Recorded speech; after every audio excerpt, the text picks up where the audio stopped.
Okay, let's set up our oil intervals.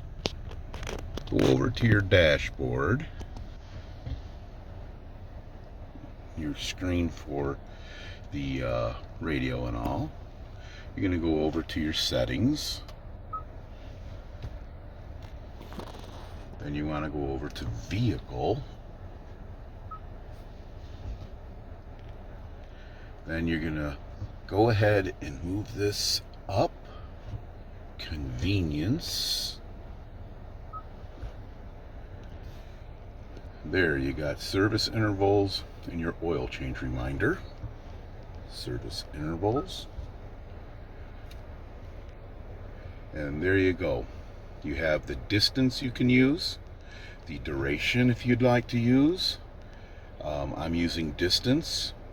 You can see I've got 5,900 more miles to go. If you press on that, you'll enter in the amount of miles you want to have your intervals at. On these Kias with the synthetic oils now, it's 6,000, I believe, to 7,000, 7,500. I don't believe they want you to go over for your warranty. But if you have questions on that, just pull out your manual. That info's right in there.